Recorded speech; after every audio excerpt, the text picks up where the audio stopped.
Welcome to the Wooper Club League Season 10 Finals match. We're starting off with the preview here just minutes before the Finals match starts. I am IllLogic, coach of the Buffalo Bouffalant, and as always, I'm joined by my co-host Steve, coach of the Waterdeep Wobbuffets. Hello, everybody. And we're very excited to preview the Finals match for Season 10, the 4 seed versus the 6 seed, the Route 1 Birbs versus the Seattle Steamrollers. We've got their teams all loaded up here. We're going to go a little more in-depth and in detail in just a little bit. But first, Steve, these two teams faced off in the regular season before, did they not? Take us through that a little bit. What did that matchup look like? What happened there? Yeah, so they did face off in Week 2 of the regular season, where the Route 1 Birbs were able to come away with a 1-0 victory.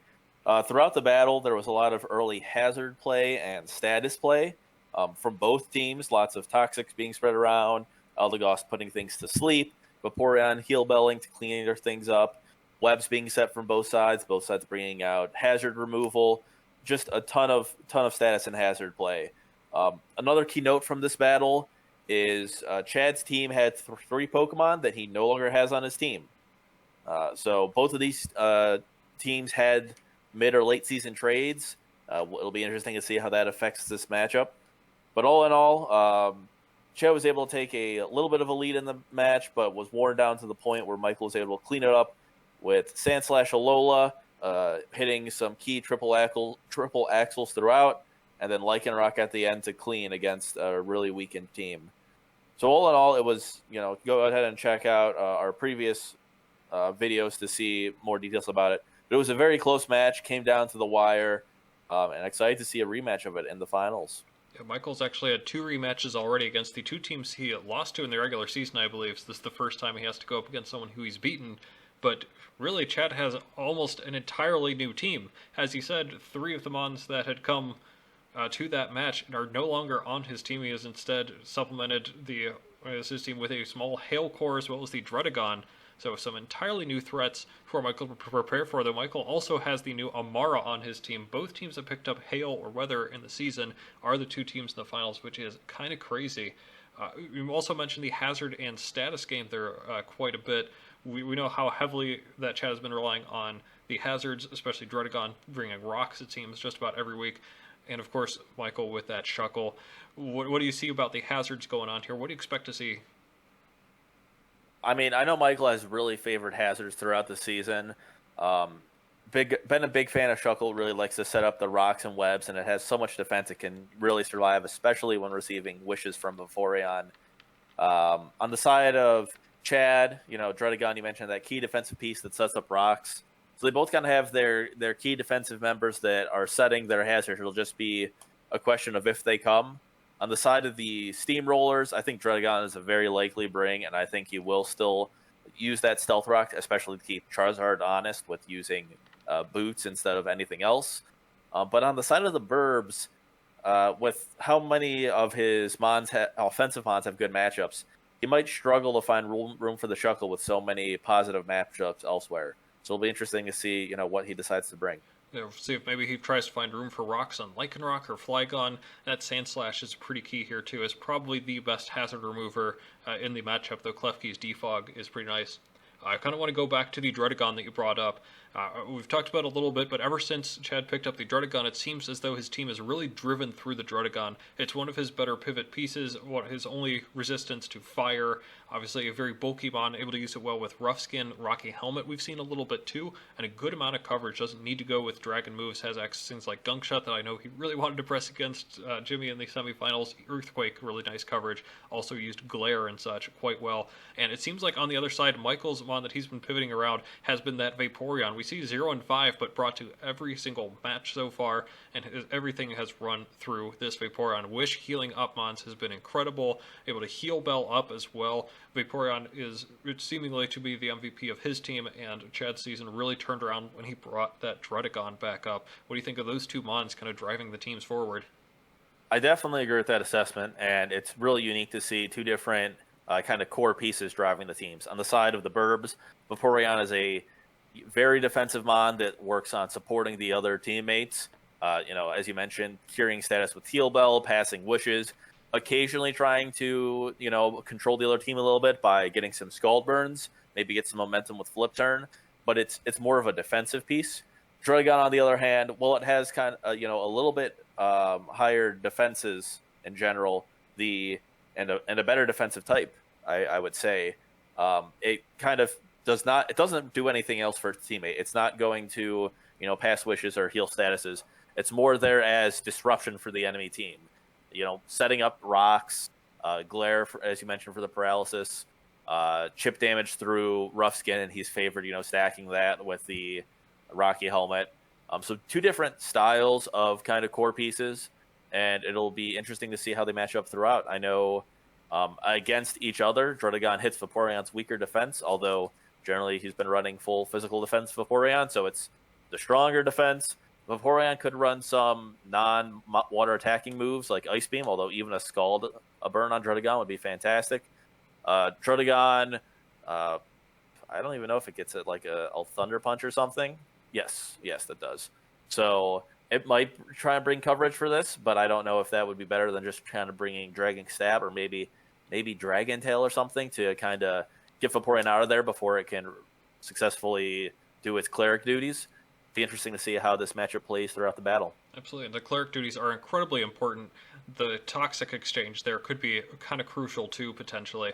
We talked about it a little bit previously with Vaporeon versus Mantine, potentially exchanging toxics as one of Vaporeon's best ways to hit things. Scald, another really interesting way to try to hit things with Burn. And we probably should talk about the potential for paralysis as well. Drogon with Glare we mentioned, but Klefki with Thunder Wave. We've also got a potential for Prankster Lipard with Thunder Wave. Raichu can spread paralysis too, and some of that speed control from paralysis could be quite key. So fun to see if we get anything like that. Heal Bell is pretty obvious from Michael's side as well. Chad, maybe have to get a little more creative. Heal Bell isn't all that typical to see on Glaceon, but could come if it does come at all. We'll potentially have to get a little creative trying to work his way around that.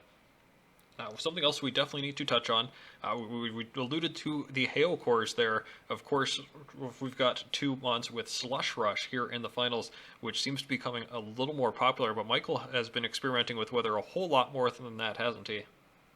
Oh, he most certainly has. His team is made up of 3 different weather cores. You have the very obvious Hail core at this point with Amora and Sandslash Alola setting up Slush Rush. But he's also used various members, I believe Shuckle, Gallade, and Leapard throughout the season to set up Sun for Charizard. He's also used Shuckle and has the option to use Amara to set up Sandstorm for Lycanroc midday. So all sorts of weather options there. Whereas Chad, of course, with his team, just having the Hail setter and really just the Hail abuser and Arctivish. It'll be interesting to see if either team brings the Hail. Sandslash Alola has the speed advantage naturally, so it should be able to outspeed Arctivish with enough investment. Although I'm not sure how much it can do to Arctivish. I mean, Steel for neutral, but that's about the best it has. Outside of that, though, Michael may also look to use the weather as a more defensive to shut down Arctivish and set up something else for him. Set up, Sunny Day to weaken Arctivish while getting a chance for Charsa to come in and tear things up. I expect weather to be a big part of this battle, unless both teams decide, I want Hail, and then, they just go with that. Which is actually kind of fun on its own, isn't it? One thing that could potentially put screws in that plan too, we mentioned how fast Arctivish and Sandslash can get, but also priority could potentially play a rather large role in here. On Chad's side, we've got Prankster from Klefki, which he's been favoring a little bit more recently. Been setting up the screens multiple times. Obviously the Thunder Waves that we just talked about a little bit there too. But really, it's on Michael's side that we see it really shine and come through. The Accelerock from Lycanroc, the Ice Shard from Sandslash could be a big deal. Gallade gets access to Shadow Sneak. I don't know if we've even seen that from him yet. And of course, we've got another Prankster Mon there in Liepard, which actually does not have the worst matchup, I would like to think, as well. Something else interesting between these two teams, Michael definitely seems to have the advantage with pivoting. We talked a little bit about how Drogon is potentially a pivot piece, but really Chad only has that Slowking Galar that can heal itself up from Regenerator. But Steve, I think we both know how well Michael can pivot around Mons, especially with Vaporeon. Oh yeah, the Wish Passing makes, the switch-ins free. If something takes a hit, it can just heal right up in it. Vaporeon also coming with Flip Turn for that. Also has a ton of switching options, Volt Switch with no immunities on the other team, free pivots, multiple Mons that could use U-Turn and have, Gallade bringing Teleport. Whereas you mentioned the Steamrollers, mostly have to rely on hard switching. They do have a couple mons that get U-turn as an option, Cinchino, Moltres Scalar, a couple baton passers, but that's it. So their pivoting game is really Glow King is out and Glow King switches, and that's it. One of the spots that we've only seen U-turn on maybe once or twice is that Moltres Galar. I bring that up not just because it's had an incredible performance in the playoffs against someone I don't want to talk about, but because Moltres actually didn't come in the last time these two teams faced off. You see 10 games played, Chad has played 11. That means the one time he didn't bring it previously was actually the first time he played against Route 1 Birbs back on week 2. So that'll be really interesting to see what he wants to do with it, if he wants to bring it, how he may adapt to what he may have perceived originally as a bad matchup for it. We talked a little bit about the priority that Lycanroc and Sandslash have. Those are both super effective against Moltres as well, so that's kind of interesting to see. Really, one of the last things we want to bring up before we get into some predictions or into the teams themselves, there seems to be a little bit of a pattern, but kind of opposite on each side, I would say. We see the Birbs with a lot of physical offensive pressure. Again, the Lycanroc, the Sandslash, but also Gallade, Flygon, very much physically offensive threats with only a special nuke in Charizard there, and potentially set up a little bit with the Raichu as well behind screens as special nukes. But more consistent, it seems to be, is on the physical side. Whereas with Chad, it very much seems to be the opposite. The special side is the consistently hard-hitting side. The Moltres and the Glow King stand out, of course, along with the Glaceon and mostly the Abomasnow, whereas the physical nukes are Arctivish, of course, and a little bit of Cinchino. That tail slap can really hit hard. So kind of an interesting dichotomy there where one team may want to just accept the loss on the physical or special side and try to cover the other side because those are the more consistent attackers. What do you think about that kind of dichotomy there? I mean, yeah, you hit the nail on the head there. Both, it's easier for both teams to stack the defensive efforts they need based on their what their opponent is likely to bring. However, you can't go too far because if you do, those special physical nukes on the other side can just turn the tide of the battle just like that. Yeah. So let's see. Before we go on, I have this note here. Lettuce. What does that mean? Well, you see, we keep telling Chad Calyrex is OP and he needs to bring it, and we haven't seen it yet. So, Chad, you got roughly 10 minutes. Bring Calyrex. Make it happen, Chad. Make it happen. Okay, we've kind of gone through the matchup pretty extensively. It's time to talk a little bit about what we expect from Michael's side. A couple of the mons that I think kind of lacking a little bit, that Amara. We talked a little bit about the Hail. Is Hail going to come? I don't know if it's worth the risk to try and help Chad out at all. There are 3 mons that are ice types that could potentially get away with staying out of the Hail. The Aurora Veil might be nice. It seems like he may be prepared for that. I'm not too sure Amar has the best spot here. Alchemy, kind of an interesting pick here as well. We know Moltres really only has been falling to fairy types, but Alchemy, I'm not 100% sure that is a possible bring. Frankly, just about everything else looks like it may have a spot here. Steve, is there anything on his team that stands out in a very big positive manner that you think this is definitely going to be coming? What do you think they might be bringing? I would say the Sandslash Alola definitely stands out. Just the ability to take advantage of the Hail if Chad chooses to bring it.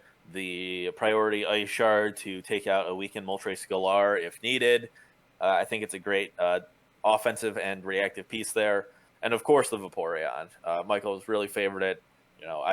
It's almost not worth mentioning because it's coming no matter what. Yeah, it's kind of interesting too. The Sandslash able to take a little bit of advantage of its ice typing defensively there too. We see a lot of ice types over on Chad's side, and actually maybe a boon to have the quad resist of some of those otherwise spammable ice moves. Very interesting there. For Chad's side, mons that don't seem like they'd make the cut.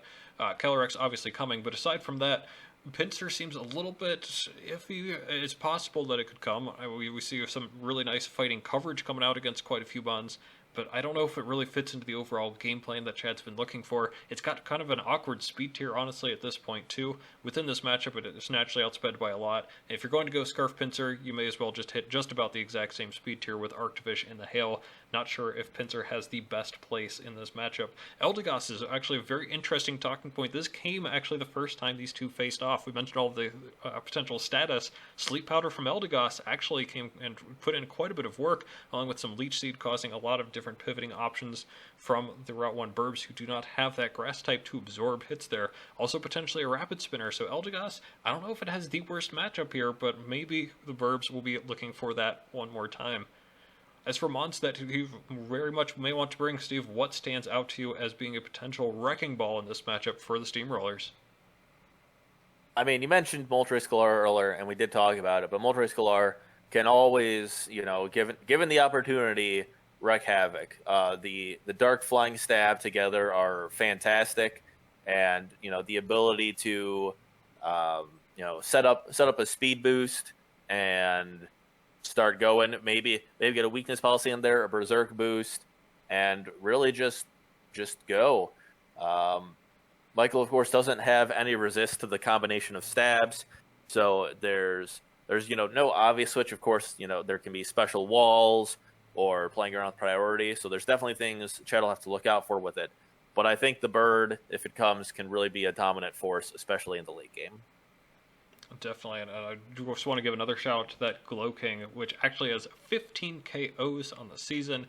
The Glow King and the Moltres looking like the most potential to outpace your Chandelure for most KOs in the season.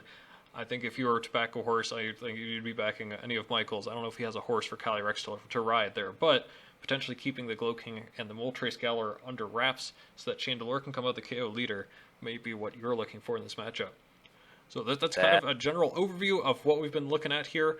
Luckily, I was able to catch up with the coaches before the battle, so we were able to get a little bit of insight into their teams and what their preparation process was like.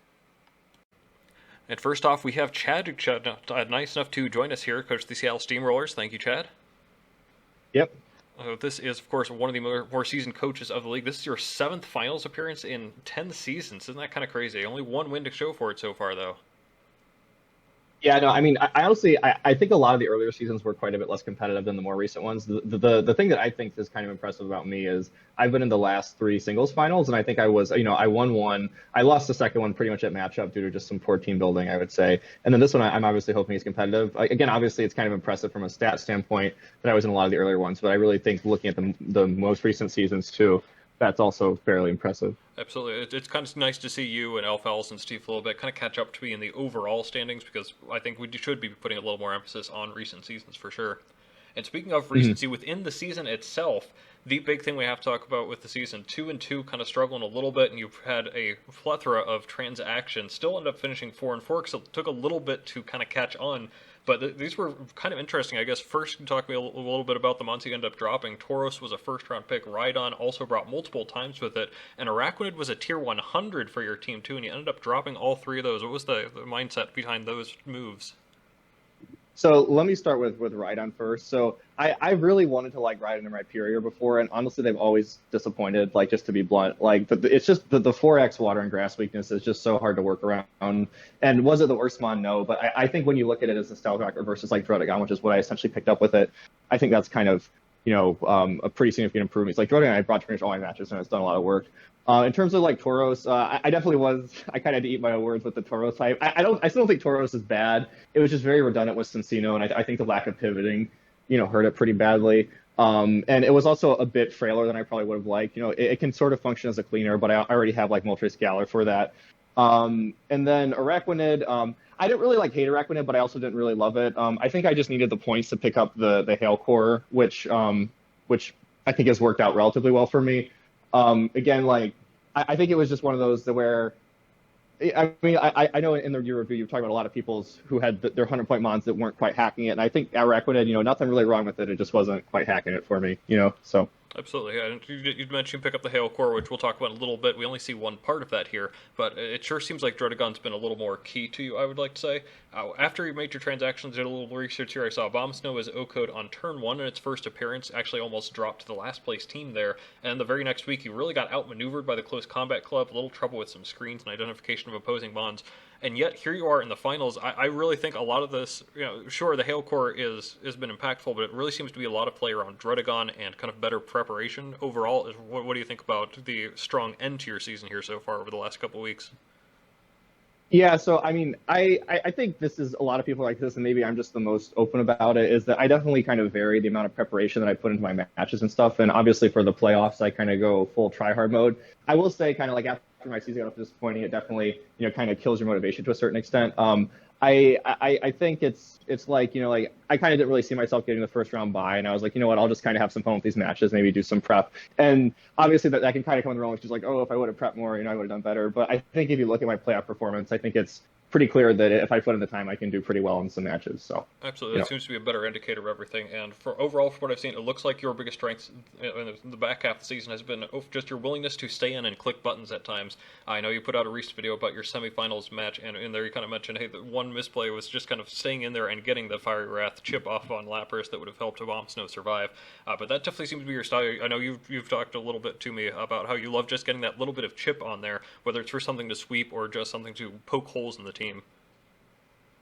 Yeah, no, because I mean, like, I think damage really adds up. Like, again, like, I think there was a time in my last match where I was getting like 20% on some fairy type, I don't remember what it's called, but like with Moltres Galar being at +2, and 20% you can like think, oh, that doesn't sound like a lot, but if you had 20% twice and you had Stealth Rocks onto that, that's the point where you can get something like where like a Cinccino Tail Staff Okos, and if you have like something like a Scarf Cinccino, which I'm bringing in this match, if you chip down enough stuff, even it doesn't really have to get that low, right? Say you got some rocks and you get everything below 50%, then you can just click Tail Slap and win the game. And I really do like getting chip. And I think I also find with stacking mons to get positional advantage. Like I don't really focus that much on like Pokemon count. Like I think in our match, I think I was like 2-4 or something, but I still kind of set myself to have a potential for winning, which is how it went. So yeah, I definitely really do like the chip damage. Absolutely true. So with all that kind of wrapping up how we got here to this point, we'll go into your team a little bit, and then after that talk a little bit about the individual matchup itself and what happened the first time around. So we've got a Rest, Nasty Plot, Moltres. Usually we see Sleep Talk with that, but I see you've opted for Taunt here. We'll go into that in just a little bit too. A lot of physical bulk on this set as well.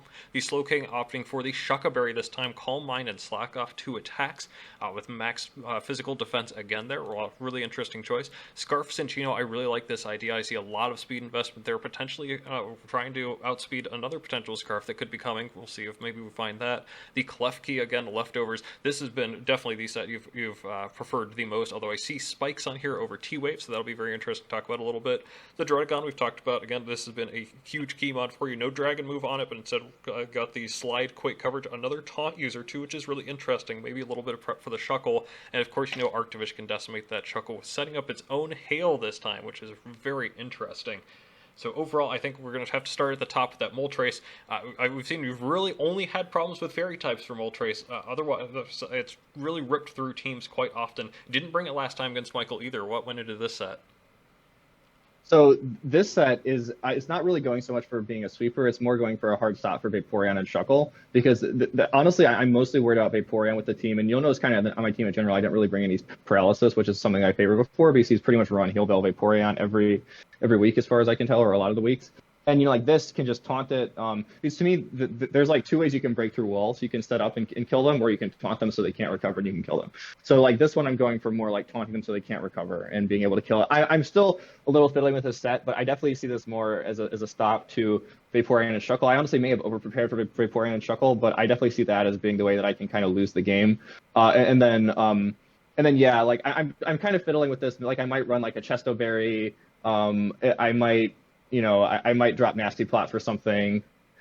Because again, this really isn't kind of like in a sweeper role. It's more in a get chip damage and like stall break the walls sort of thing. Sure, and I think the other standout mon for the season, the Slowking, the other mon currently with a setup move, Calm Mind Slack Off. We've seen an awesome variety of Glow King sets. We've seen AV is something you favored often. Trick Room has come at least once or twice, but here we go for Calm Mind Slack Off 2 attacks. What went into the choice to get a little bit of setup, and these two moves in particular on Slowking? So yeah, so I'm kind of going for Slow King as a potential win con. I think that this can potentially sweep his team. He does have some ground coverage, but the only one that I would say I'm like incredibly concerned with is Flygon, which I could maybe catch with that Shucka. I'm also toying with, and this is really funny, but in the meme match with Elfowls and Steven, there was that one berry which I didn't even know existed before, where it gives you +1 defense if you get hit by a physical attack. I don't remember what it's called. I think it starts with a K. I'm sort of toying with that. Yeah. Is maybe being a sweeper, but I think I'm probably going to pivot it a lot. So I don't know if having, because I'm kind of debating whether I want this to be like a go for game sweeper I bring in at the end, or if it's something where I want to be able to pivot it out. And I do think I'm probably going to want to be able to pivot it out. The one thing I'm a bit worried about with this set is the Sandslash Alola, because it actually has pretty good physical defense, and like obviously it's a 4x ice resist, and then it's a 2x psychic resist, and then when you add that Psyshock with that kind of decent physical defense, that can be pretty bad, but I don't really see any coverage moves that would likely be better than this. I mean, the Ice Beam is obviously great versus like Flygon. I think he has a couple other ice weaknesses, and then Psyshock is just stab, and Psyche actually has pretty good neutral coverage versus his team. Absolutely. Moving on to Cinccino, pretty straightforward set. I do see a Scarf. Are you anticipating needing to outspeed anything in particular with the Scarf? Yeah, so this actually outspeeds the Scarf like Lycanroc thing, and it also outspeeds the 2x Sandslash Alola, which is pretty cool. The moveset, this kind of has some 4 move slot syndrome going on. Like obviously it would like the triple axle for the Flygon and the knockoff, but I would say if anything I would probably flop one thing for triple axle. But like again, I really think if I lose, it's probably going to be just some Vaporeon Shuckle stuff. So like the one thing nice about the Choice Scarf too is that if he does get webs up, which I'm hoping that he won't be able to keep with the Klefki, I'll still be kind of at neutral speed if I get the -1 from the webs. And then the Rock Blast and Bullet Seed are for like Shuckle and Vaporeon, among other things, respectively. And again, like that's kind of where I come in with the chip damage, right? Like I think those both do about like 50% or so to them. And like sure, 50% is not going to KO right off the bat, but if you start taking Stealth Rock a couple of times, maybe you switch out, you've had some chip damage, then you can probably get the KO with like the Bullet Seed or Rock Blast. Then obviously Tail Slap is just good neutral coverage, and then you turn for swapping. Yeah, sure. I have a. Sorry. Oh, go ahead. Yeah, I do have a bit of an opening plan for the match. I think I'm going to lead Cinccino probably, and then if he leads Shuckle, I'm just going to U-turn out and maybe go Moltres Galar and kind of go from there, because I think that could be my sort of like stall break opening, because I am sort of predicting a Shuckle lead. I guess maybe we can go on that later, sure. But yeah. Oh, that makes a lot of sense. And of course, to facilitate that breaking open, we do see Spikes on Klefki, something you haven't used too much. You mentioned why you're not bringing Thunderwave this time, but Spike's kind of interesting. We know he has at least one Rapid Spinner. Last time you kind of had a Rapid Spin battle. I see you don't bring Eldegoss this time, but last time the Sandslash Alola, I believe, was able to clear rocks. But talk to me a little bit about the Spikes decision, as well as the roles you see Screens playing without Light Clay to back it up. Yeah. So I guess like one thing that I really want to do here is kind of like force him to defog, right? Because he has historically been pretty reliant on hazards for winning, particularly Sticky Web, which I think he's used a lot. I actually am. I don't know if Leftovers is kind of the permanent item. I'm sorry, but I actually probably will run Light Clay with this. I'm not 100% on this. But like I basically like he's been running a lot of Sandslash, like Alola Rapid Spin kind of things. But I think he's probably going to prepare for. He's probably gonna prepare for screens based on how much I brought them before. And again, like I'm not gonna like go for like a classic like set up 2 screens and win the game. I think I'm gonna maybe try and play it like I did with Elfowls and Mashes and kind of get them up. But like what I'm kind of looking at is, say I get Rocks and a layer of Spikes on his team. That's most of his Pokemon are taking 25% every switch in. Then it becomes kind of painful. Then maybe I force him to defog away his own Sticky Web and all his own hazards that he probably has been depending on for his strategy. So yeah. Absolutely, and it looks like you don't have all that much that's affected by Sticky Webs too to kind of back that up, right? The Glow King is very slow, the Moltres off the ground, Klefki with Prankster, so not sure how impactful that'll be. There are only a couple months that it could impact. One of them is that Droidegon. We know how much you've liked Stealth Rock on it. We see the second Taunt user, and this is actually a full special defense set as well. Tell me a little bit about that. Yeah, so this is kind of like, I think most of my mons are physically defensive, as you can tell. This is sort of my like Charizard-ish check, just to not like auto lose to like Solar Power Charizard. I'm actually, one of the reasons I ran Scarf on Cinccino is I'm pretty worried about like Scarf, Solar Power, Charizard, because that can kind of wreck my team. I think people have been giving me a lot of crap for having Fire Resist, but I think when you look at like my amount of special walls, like I think Moltres and Slowbro can kind of sort of function as a Fire Resist, but that does fall apart a little bit when you get like Spec Solar Power overheats and stuff running around. And then, the Taunt is, again, just for stuff like Shuckle and Vaporeon.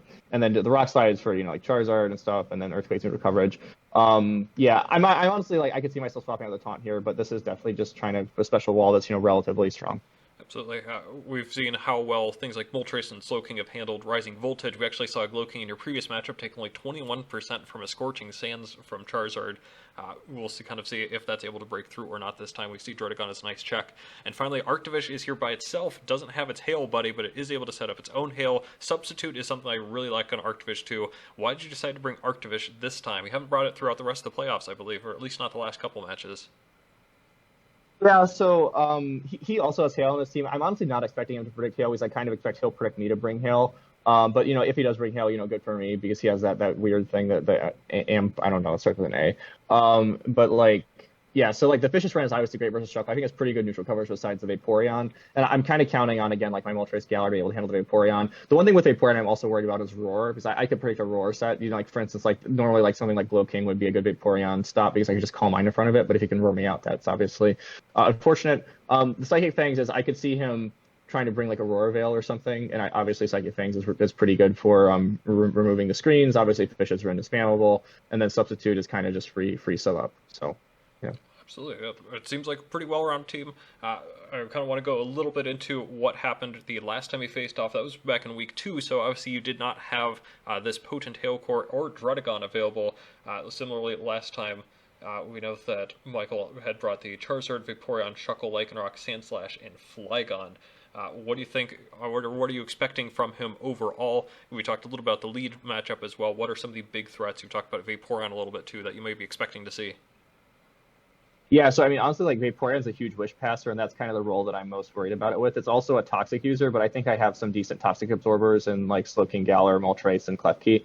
I think my last match, I honestly probably didn't bring the best team. It had the double Tauros and Cincino. I think I probably just got pretty bad team matchup, got outplayed a little bit. I think what happened was I couldn't really break through the walls, which would be the Vaporeon and the Shuckle. I honestly don't remember if you brought those both last time. And then I got outspeed controlled at the end. I think I just lost to Lycanroc because I believe he had webs up or something, and he just outsped my entire team, and then I got swept by it. So I really think I kind of lose the priority game versus him because he has the Ice Shard and the Excel Rock.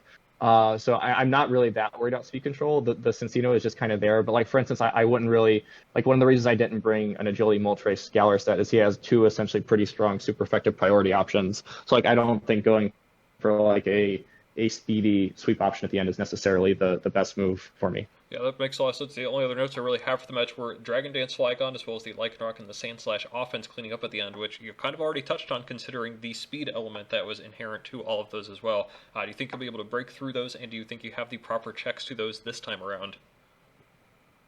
Yeah, I think I do. Honestly, Moltres Galar is a pretty good Flygon check. Obviously, Flygon gets some rock coverage, but it's non-stab, and Flygon isn't the strongest thing in the world. Also, Cincino can switch in and outspeed it without webs down, even if it gets +1 Dragon Dance, which is cool. I also think he hasn't necessarily always brought Dragon Dance, so that's one thing that I'm concerned about, but I wouldn't say I'm going to be super over-prepared for Dragon Dance Flygon. And again, Cincino can't Oko it because I think I had a bit of 4-move slot syndrome with triple axle, but if you get a little bit of chip damage, tail slap starts looking pretty good. And that's one of the things too, where a lot of times you just kind of attack what's in front of you. If a Flygon comes in, sometimes it's best to just attack it rather than try and switch out scared because it might just set up in front of you. I'm obviously hoping to catch something with the Shucka Berry, but honestly I think that's a pretty obvious item for me to bring on Slowking Galar, so I wouldn't be surprised if he predicts around it or has something else to deal with it. Yeah. Last thing I got for you, Michael has brought a ton of weather. He's brought some very weird Shuckle sets. Is there anything in particular in regards to those 2 aspects of his gameplay that you're fearing more than others at this point?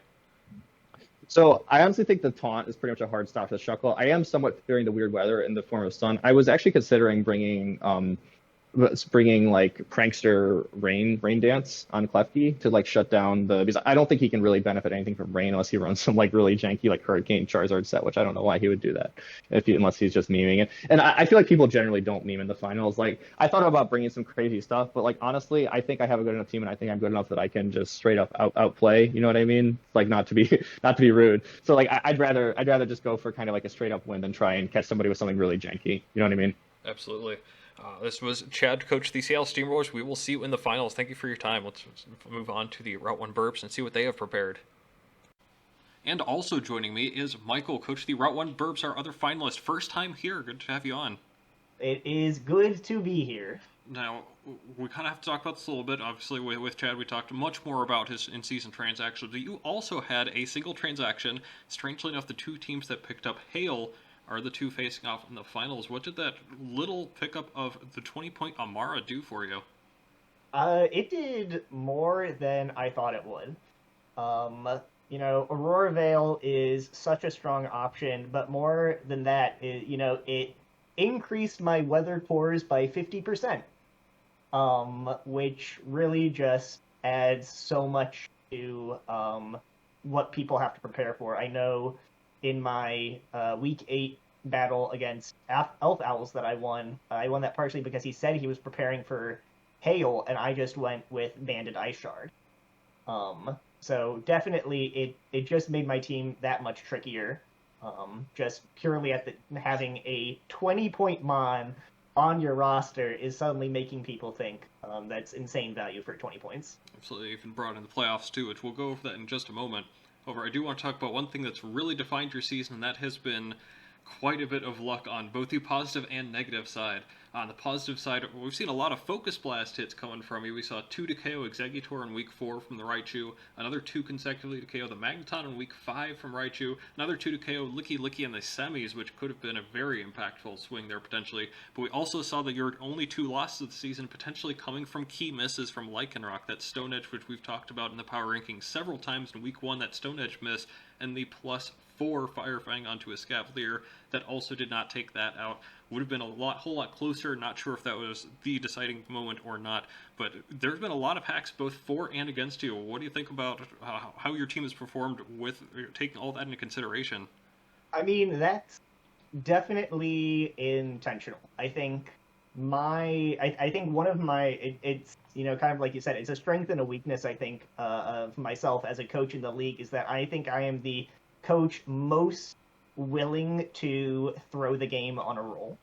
I will click Stone Edge, I will click Focus Blast, I will click Hurricanes, Fire Blasts, and of course, if I don't have to, I won't. I'll choose safer options if I have them, but I'm definitely not afraid to identify hitting a key move as a win condition.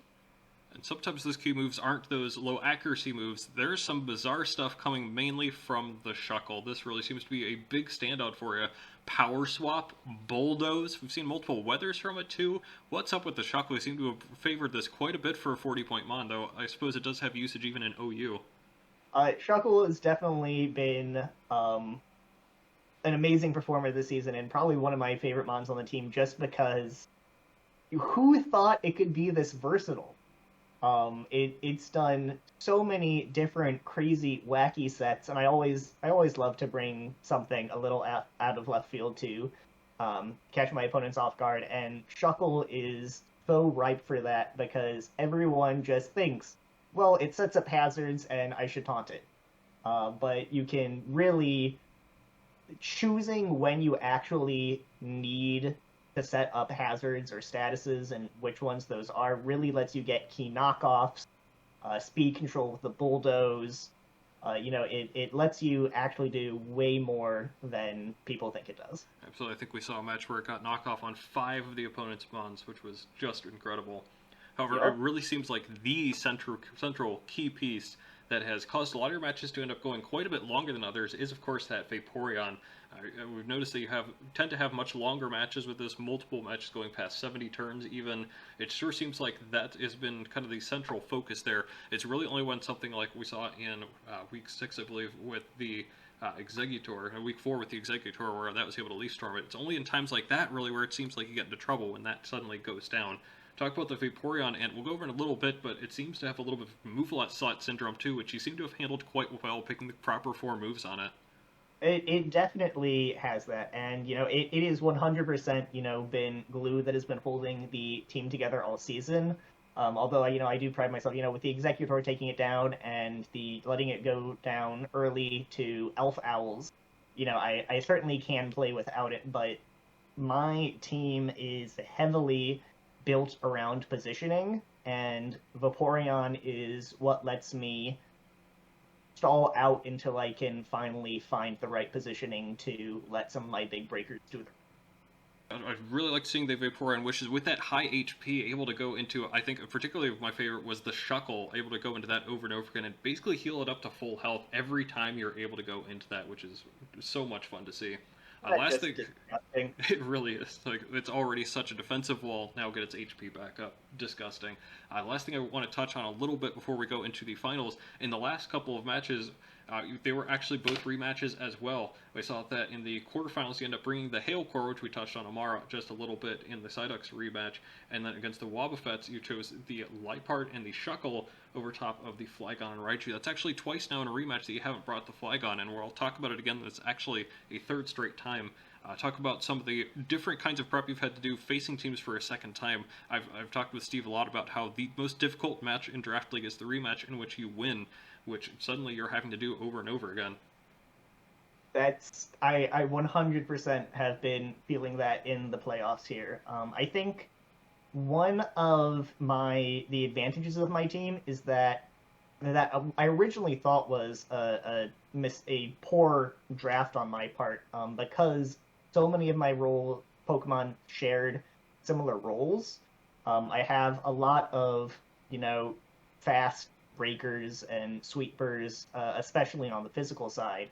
But that's kind of turned into a little bit of a boon here at the end where, a lot of Pokemon do just as well as each other, and the obvious bring isn't always necessarily, what I need. I can bring something else that's a little more unexpected, has a couple more tricks to it, and, put in just as much work with that as some of the more premier mons I've used. And, I think Flygon, talking about its absences, I think is actually one of the more influential Pokemon on my team, despite it probably not... A lot of people would probably call it an underperformer this season, especially for, being my first overall pick. But its ability to be a setup sweeper, be a physical menace, to have super effective special coverage, to defog, to do hazard, it is really another one of those pieces that allows me to kind of bend it to whatever I need it to be and allow me to make all these different options on my team be able to work. And, just having that there gives me so many options that, even if I don't bring it, it made the work on my opponent's team building so much harder just because it was there and because I could use it to do so many different things and because they didn't know, am I going to bring it or am I going to bring another physical sweeper?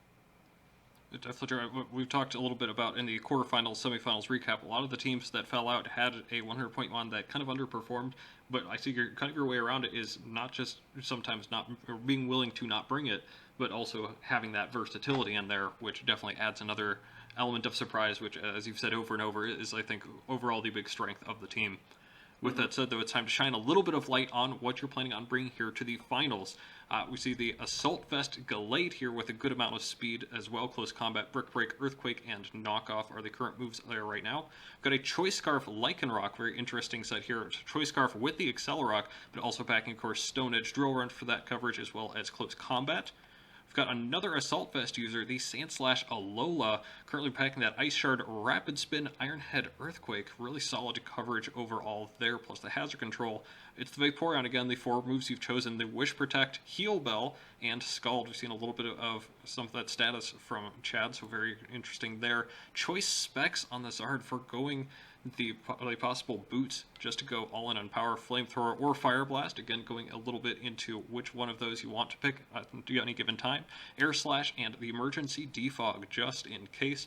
And lastly, is that a 20-point mon here in the finals? Liepard with Heat Rock and Sunny Day. I think we have a little bit of an idea what that might be for. Knockoff and Play Rough, kind of interesting coverage, and Taunt as well to round out that full set there with Prankster. We've got to start at the top a little bit here. We have two Assault Vest users. I do definitely want to go over that a little bit. Two Assault Vest users. It doesn't look like either is particularly invested in special defense, though. What do you anticipate those two to do for you, the Gallade and the Sandslash? Yeah, I guess I want to start out just kind of talking about my game plan in general and kind of my thoughts on the matchup. I have, on paper, an incredible matchup here. The Steamrollers are incredibly weak to fire, flying, and rock.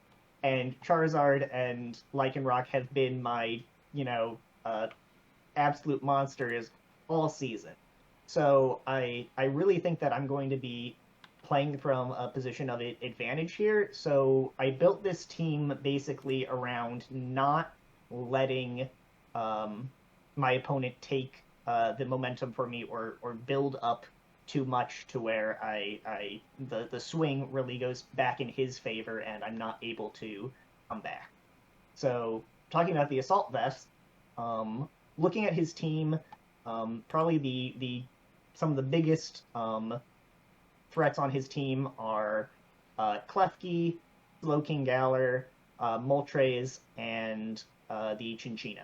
And now the Cinccino with Skill Link, potentially using like a Choice Band or a Life Orb with decent coverage options is going to do a bunch of damage no matter what I do to try and take it, and is the fastest mon naturally in this matchup anyway. So the Assault Vests are really there for me to be able to absorb hits from some of his slower mons, like the Moltres, the Slowking, the Glaceon, and to be able to fire back with hard-hitting moves to break down his team before, he has the chance to really set up a lot of momentum in it. Sure, and I think having two physical attackers with the Assault Vest just seems like a natural complement for both of these. The Sandslash kind of were able to work in one way with a naturally high defense, and Gallade able to kind of complement its naturally high special defense. I know we've talked a little bit about some of the coverage options here as well. Brick Break stands out a little bit for the Gallade, and the lack of stronger ice coverage on the Sandslash, I think, are the two that stand out for me there. What do you think about those? Those are definitely some of the moves I'm least certain of that I might play around with before the match actually starts. Brick Break is because he's going to be bringing Klefki with screens. He's just going to. It neutralizes, my plan to kind of, hammer him with fast sweepers and breakers. It puts a huge damper on that, gives him time to set up hazards, gives him time to get Regenerator recovery on Slowking, potentially set Hail for his Arctovish.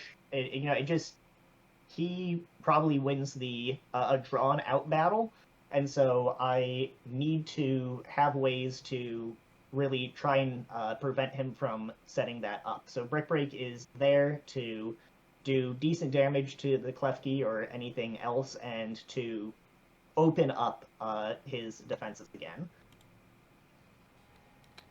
The Sandslash, you mentioned lack of stronger ice moves. I'm definitely thinking of putting something back on there. To hit the Assault Vest lets me live some Moltres hits better, and I could fire back on that. Druddigan, I don't have a great answer for right now on this team.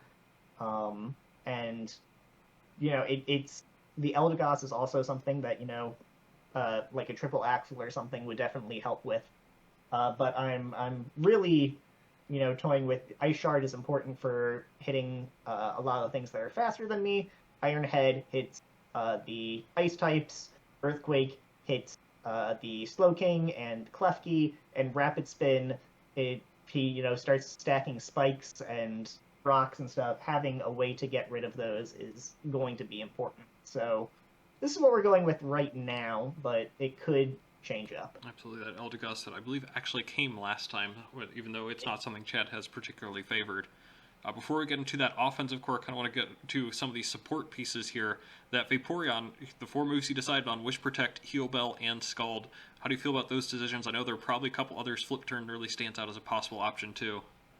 Yep, Flip Turn is definitely something I was thinking of to help keep momentum. Heal Bell is necessary because Klefki's going to be T-waving things all over the place. Slowking could potentially be setting statuses as well, although I might be expecting an Assault Vest to come. Keeping my Lycanroc fast, especially, since it's my Scarfer here, keeping Sandslash fast if he decides to bring his own hail, and keeping Charizard outspeeding things. Heal Bell is real mandatory. Wish Protect to let me eat Moltres hits, Slowking hits, potentially some Arctovish and Glaceon hits.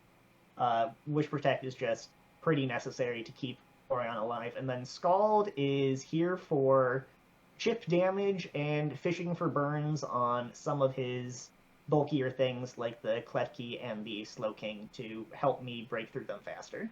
Yeah, Scald often used in competitive just for that possible burn chance. It does seem to be actually rather game-changing, just the possibility to get that. If we've seen anything, you like to live on the edge a little bit, looking to fish for those chances. I do. So the Liepard, this thing, 20-point mon, came in the semifinals, led against Chandelure. It's here again with another possibility of knocking off, taunting, maybe some rocks, maybe some keys here. Sunny day for the Charizard. What's going through your mind bringing in the Liepard again? So taunt lets me, I can taunt the Klefki, and it can hit me pretty hard back with some Fairy Stab, but again, that keeps him from gaining momentum there. Sunny Day enables Charizard to absolutely decimate everything in the matchup. Play Rough does over half to Moltres, Knockoff does over half to Slowking. It are just real good utility moves to hit some of the things that could be scary. Just naturally good attributes to it. And as you said, it's facilitating the Charizard choice specs. How much damage is this going to do? We saw actually in the first matchup that Glow King took a whole 21% from Charizard with the Scorching Sands there. I'm expecting maybe to do a little bit more with the fire moves currently. Choice specs. Wow. Yeah, I mean, so as far as fire goes, the only resists are really, are the Drenagon, basically. And, even that's going to get smacked. It's not the bulkiest thing on the Earth. And you put Sun and Solar Power, and Fire Blast is doing, 70 to OHKOing absolutely everything he could possibly. Fire coverage is just so strong overall. I have Flamethrower as a safe option. Air Slash hits the Drenagon, hits some other things if he's trying to be tricky with a like an Ockaberry or something, and Defog as an emergency measure to get rid of hazards, but again, importantly, be able to get rid of screens if I'm predicting him to switch out. Yeah, it's just kind of part of the team building that I really like from you. We don't really know what the end game is going to be. Maybe it's going to be Sandslash spinning for Charizard to come in. Maybe it's going to be Charizard defogging for Sandslash kind of thing going on there. Mm-hmm. Of course, if there's anything that can rival Charizard's offensive power in this particular matchup, you've talked about the Lycanroc a little bit. Accelerock on a Scarf still kind of important because we know how much he can set up, but all these other super effective options, and you're able to run an Adamant Nature on the Scarf too.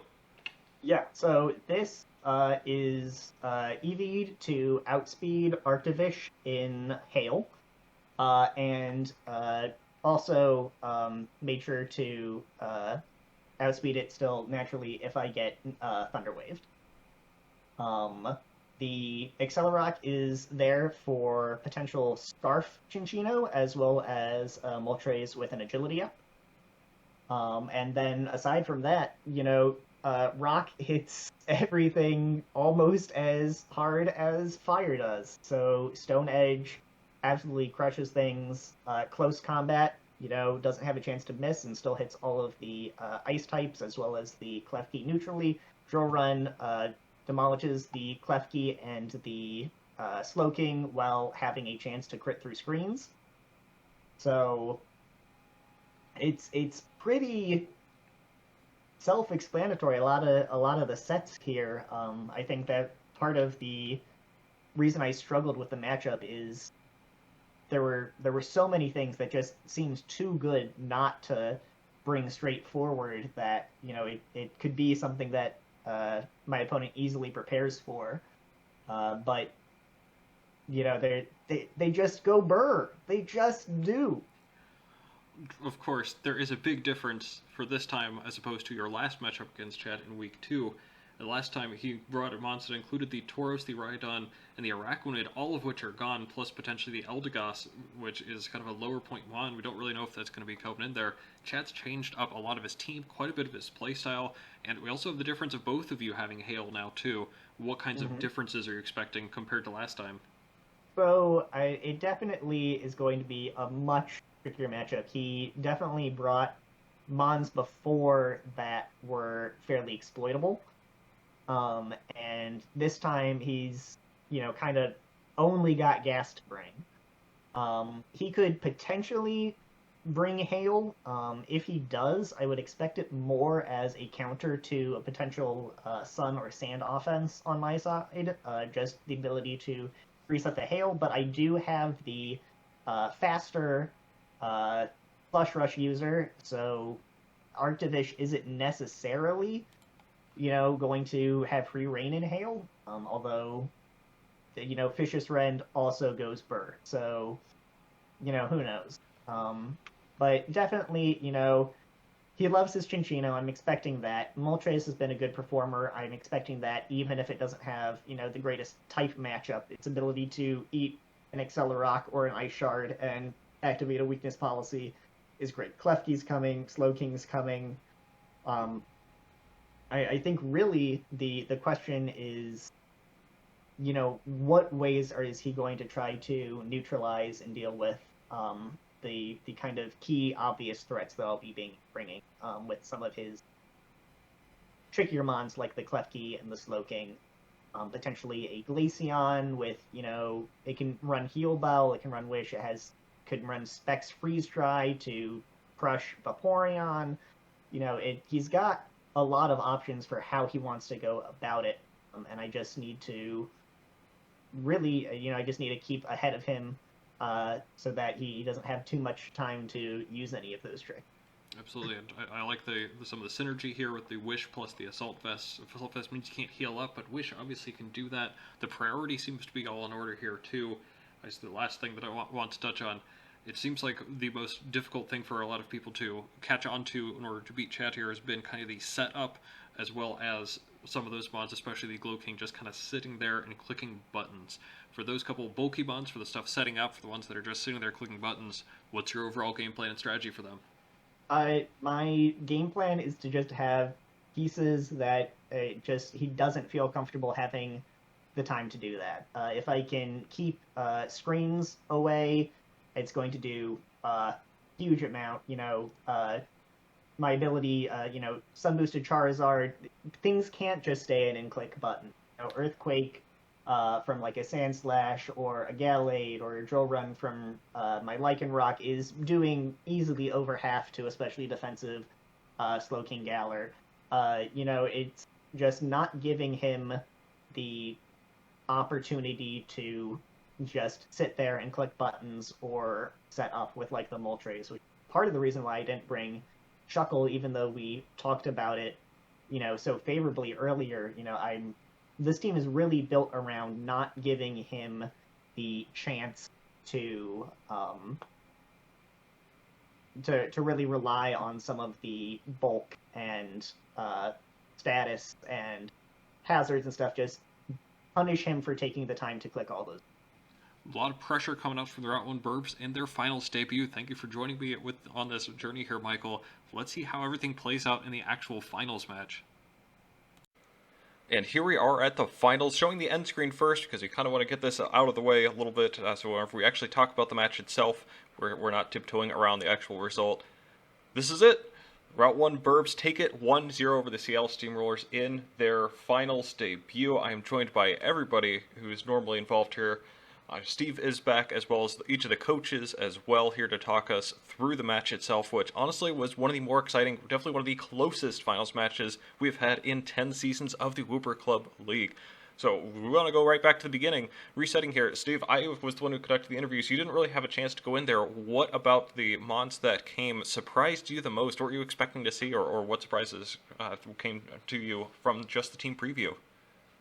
Well, starting with the Birbs, a notable exception here that's not season, kind of their leader in terms of hazard play, and it's interesting to see it missing. Michael, if you'd like to comment on that. Yeah, mostly that was just because I thought it would be too passive, and I was worried about screens and hazard setup, and I just didn't want a Pokemon that was going to give, even if it was going to, be doing good things on my side, I didn't want to give my opponent free turns to really kind of build up some things that could get him some momentum and stop my sweepers. Makes sense. And I guess on the side of the Seattle Steamrollers, honestly, it looks like probably the best 6 for the matchup here, although I am noticing a lack of baby Calyrex. Very disappointing to see Chad. Why didn't Calyrex make the cut?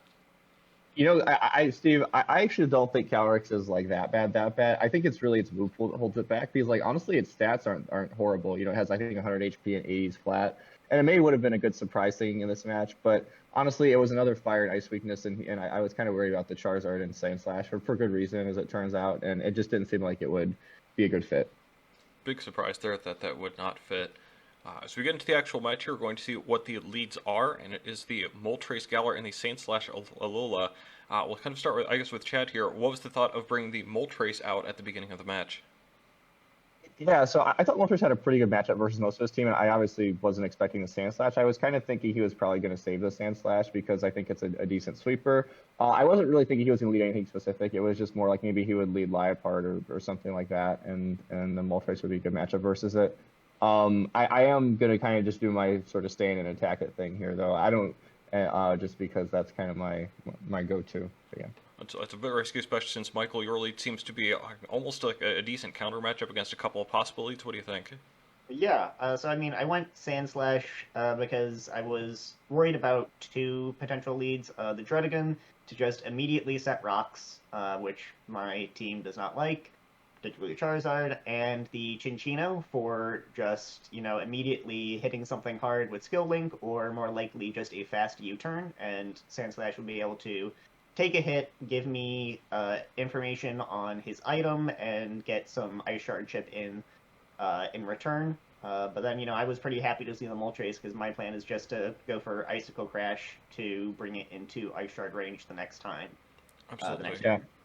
And I will say, I personally think my leading is probably one of my weakest parts of the game. I think if you look at a lot of my matches, I usually wind up with a pretty bad lead matchup. And honestly, in hindsight, Moltres, even, ignoring the fact that I know he leads Sandslash now, probably not the best lead. Right, as we do get an interesting damage check here, at least. On turn 1, Fiery Wrath does come out, does a little more than the third, and we do get the flinch. Michael, you did say you were going for an ice move there, yeah? Yep, plan was uninvested, Moltres, Icicle Crash into Ice Shard, all these kills, so that's my plan. But of course, Chad had a lot of defense. Were you confident that you were going to be able to live a hit, or what exactly were you trying to do with the damage roll there? So for me, the worst case scenario was I would probably take, I would say maybe somewhat north of 50%. I honestly don't know the roll. I kind of don't really calc things, which can be bad. Like I probably would have noticed that this was Assault Vest if I actually calc it. But I would have probably been at 40, I'm guessing, and I could have just rested it off later. And obviously, I got the flinch, which is pretty lucky, but yeah. Right, which also means your physical defensive investment remained unknown. Yeah. All right, and then into turn 2 here, obviously we have a interesting play. Yeah, we see Druddigon coming in, and different from the preview, we do see that Chad swapped in the Yachi Berry onto Druddigon. Interesting switch there. I have to say, an ice move seemed pretty likely. What were your thoughts? Yeah, so honestly, I think this was the worst play for mine from the match. And if there was one thing that I could change, it would be this one. I don't think really anything else I did stands out as kind of like an objectively bad play.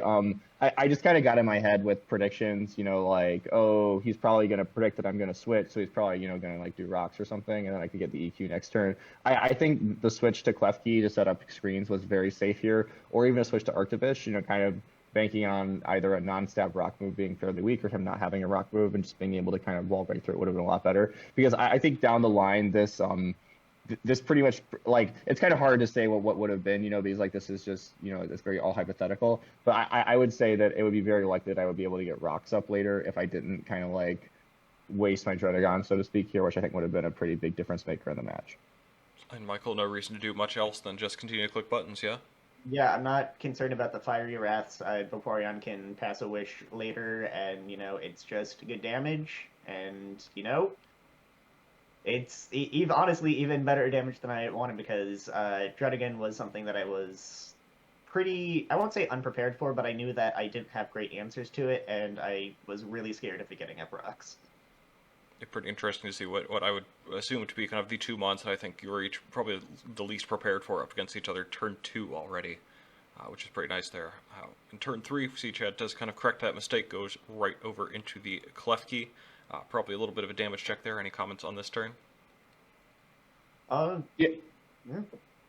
Yeah, so for me, it's like I'm a very when you make a mistake, don't keep making mistakes. So I just kind of eat my switch mistake. And I think a lot of times if you look at my matches, there will be kind of like one horrible misplay, and then the rest of it will be pretty good. And like I think that was kind of how my Elfals match went. So I think that was my horrible misplay from the match. Obviously, like it's kind of, yeah, we'll see. And then Michael, what were you expecting to come from the Klefki here too? I mean, not a whole lot. I mean, the Klefki, I expected Klefki to potentially come in. I clicked Icicle Crash because, I was just, I was worried about the Druddigan and I had a chance to get rid of it. I considered clicking EQ because Klefki was likely. But, Klefki's in, it's going to be setting up screens, hazards, maybe a Thunder Wave. So a bunch of annoying stuff, but stuff that I can deal with. We do see that start to come out here immediately. A turn 4 Reflect. We see a little bit of a damage gauge there as well, only 22%, but still staying in with the Sand Slash, I say, despite the reduced damage. Just trying to get that chip, or? Yeah, I mean, I figured he was either going to go for Reflect, in which case it was free damage, or Thunder Wave, which then, is, I'm going to do, twice that to it, and be a good chunk of the way of getting it, and screen's gone for good. Indeed, and then we see a little bit more set up here with these spikes into another Earthquake to bring Klefki below half. Also forgot to mention, too, we do see another change from the preview in that Klefki is not running those leftovers. It did, in fact, swap over to Light Clay. Spikes, kind of a cool choice, although you are doing it in front of the one Rapid Spinner that Michael has there, Chad. Yeah, probably not my best move. I honestly didn't really put two and two together with the Rapid Spin thing. It does force him to waste a turn, but in hindsight, it was kind of just me taking 20% damage for no reason. So live and learn. Of course, that's part of the kind of the legacy of the Hedgehog that we see on the other side of the field there too. Same as last time, just I want to get damage on this thing. Screens are a big pain for me, even though I have some ways to get rid of them, and, I just want to do damage to this thing. We do see that one layer of spikes is good enough for right now. Arctifish comes in, takes minimal damage from Rapid Spin, potentially another damage gauge there too, but Arctifish is in. We know it doesn't outspeed the Sand Slash, especially because, as we learned too, that it's not a Scarf Arctifish. What were your thoughts on switching this in, Chad, and then trying to deal with the Arctifish as well, Michael? Yeah, so for me, I think this is just kind of like Arctifish is probably my best check. I could have maybe gone Moltres here, but I want to keep it relatively healthy. It's kind of a Vaporeon check.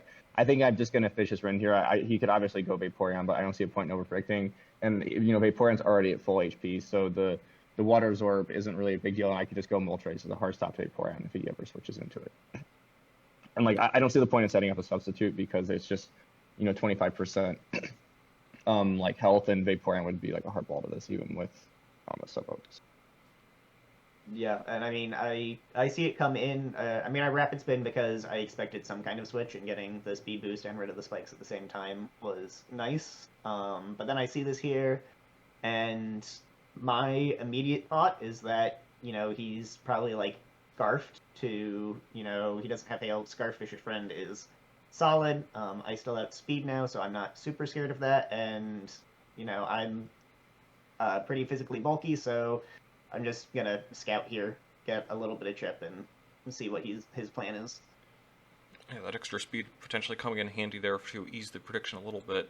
We do see it does both on stay in 15%, which would not have broken us up because of the substitute, and then Fishes still does 35% back. That is a little bit silly, but I would imagine if that goes first, even against the physically defensive Sand Slash, it'd be 70%.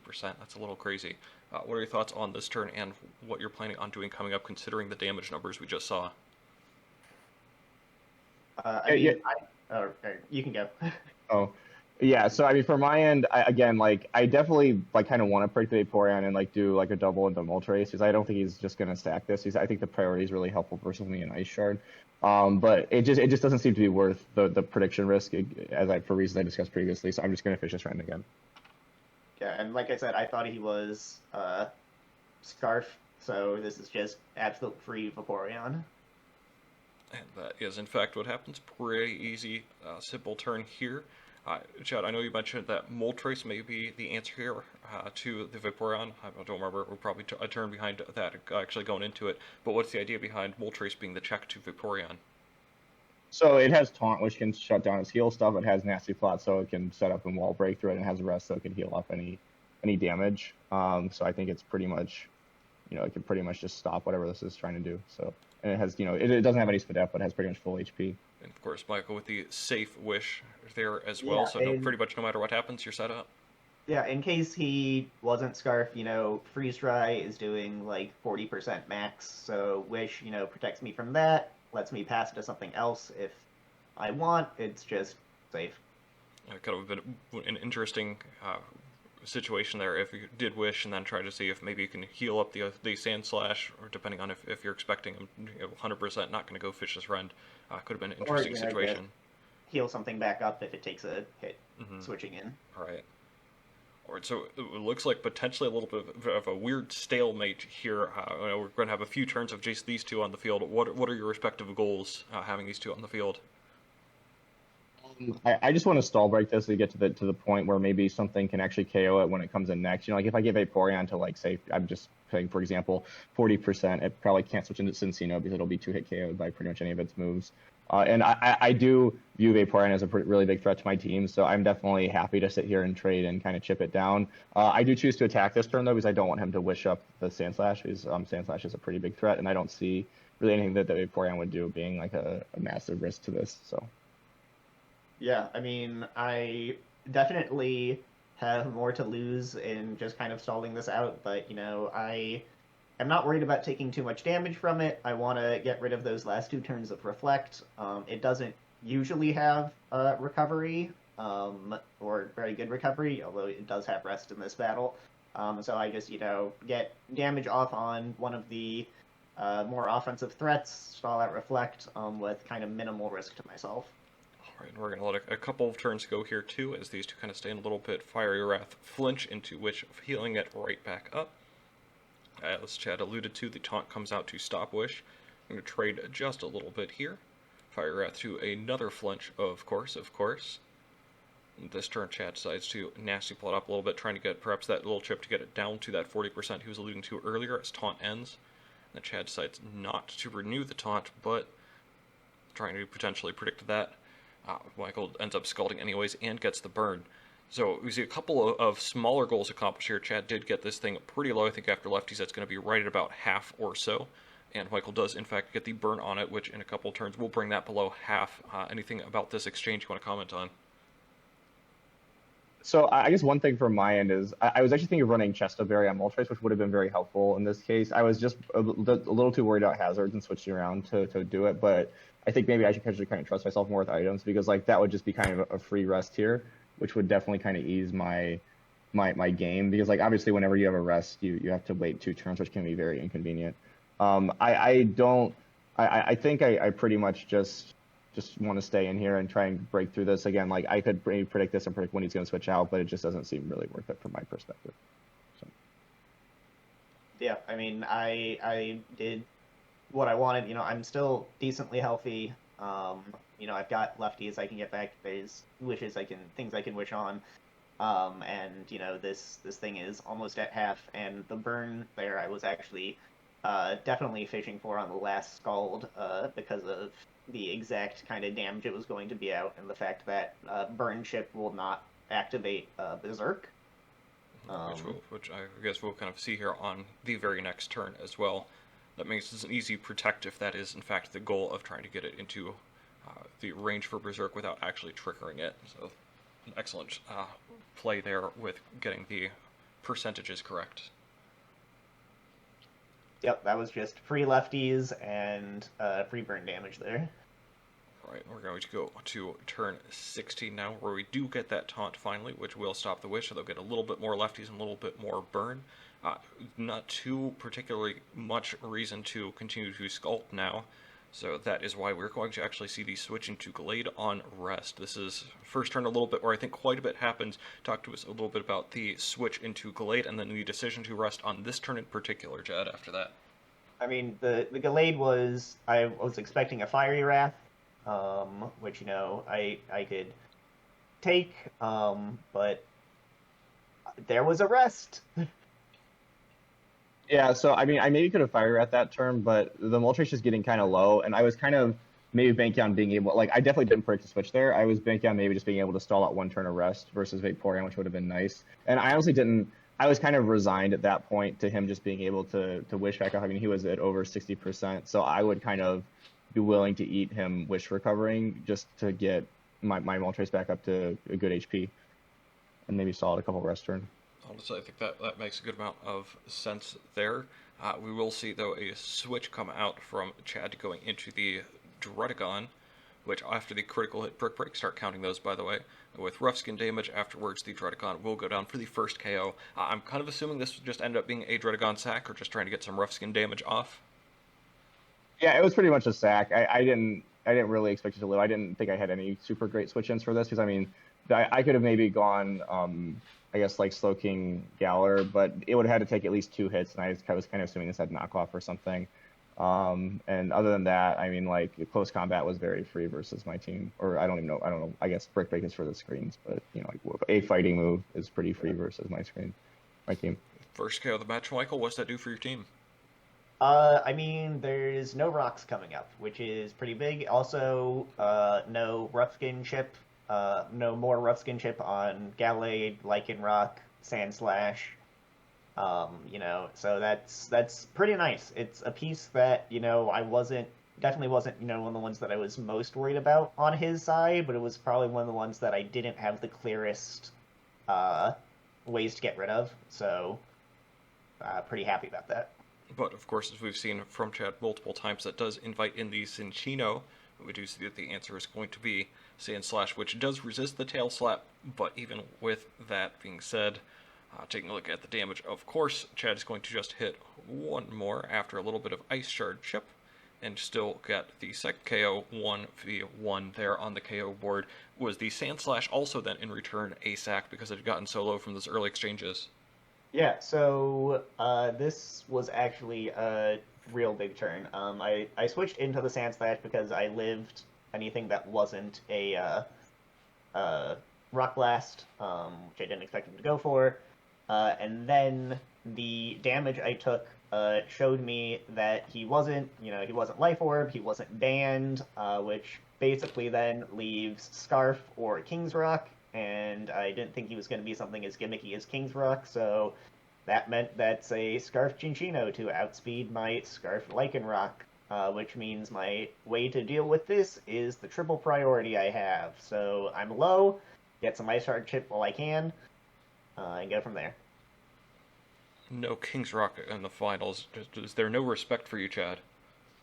Yeah, well, I was actually running heavier duty boots for Sticky Web, but I am glad I ran the Scarf, so I don't think it was necessarily 100% Scarf, but I think that's a pretty reasonable prediction to make. Yeah, I mean, I maybe could have rigged the Sandslash, but I honestly wasn't super worried about priority at this point. I mean, obviously I know he has priority, but it didn't really seem to be worth a prediction because, like, I think Vaporeon was maybe a possibility to come in here, and I believe Tail Slap 2 hits. Again, I didn't really count it. And I think Tail Slap is pretty free. Like, Lycanroc definitely doesn't appreciate a Tail Slap either, you know, so. It's starting to look like Cinccino may have the ability to run rampant, but as Michael said too, it's that priority that could end up being the difference maker there. Vaporeon is in fact the answer. Michael kind of banking on that surviving at least one hit. We'll see if it actually stays in. It is going to just go back out into Moltres on the Protect. Ends up being a pretty good switch for you, Chad, there.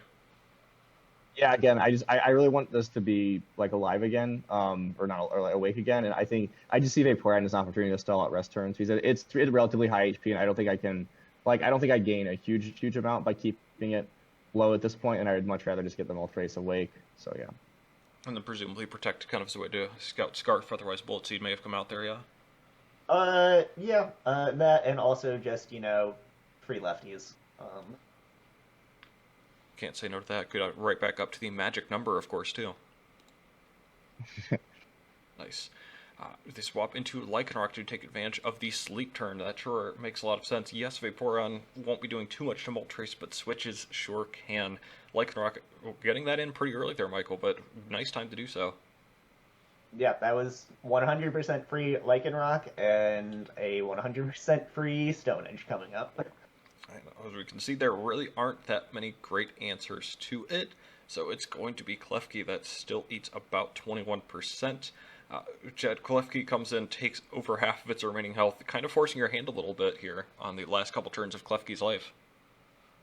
Yeah, I mean, I see this as an opportunity to get maybe a screen and like a layer of spikes up again and stuff, and I think Klefki's the best option here. Otherwise, Stone Edge does quite a bit, and again, the Slowking Galar, would probably take a Stone Edge relatively well, but it wouldn't take anything else, and it's still slower, so I assume he has maybe ground coverage or whatever.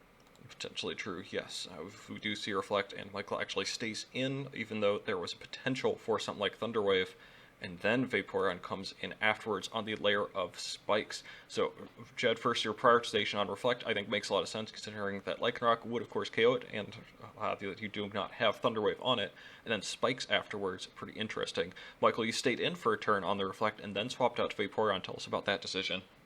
I mean, he was either clicking Thunder Wave if he had it, or Reflect. If he clicks Reflect, it's free damage, and if it's Thunder Wave, then I KO the Klefki and just need to get a heal bell off, and Lycanroc is back to the races. But after the Reflect, then I thought a T-Wave would come, so then I switched into the Vaporeon on the second turn.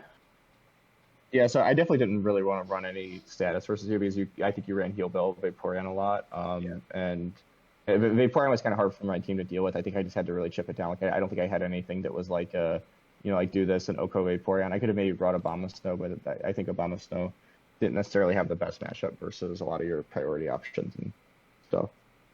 Chad, you mentioned there, you didn't want to bring status against Michael. If I recall correctly from your Week 2 match, there was a lot of status traded. Was that just, a change in your thought after seeing his entire season of Heal Bell Vaporeon? Yeah, pretty much. Honestly, I don't really remember a lot that I went into my thought process for that match, but I like Heal Bell is honestly not super common to bring. I think he definitely favored it in this season.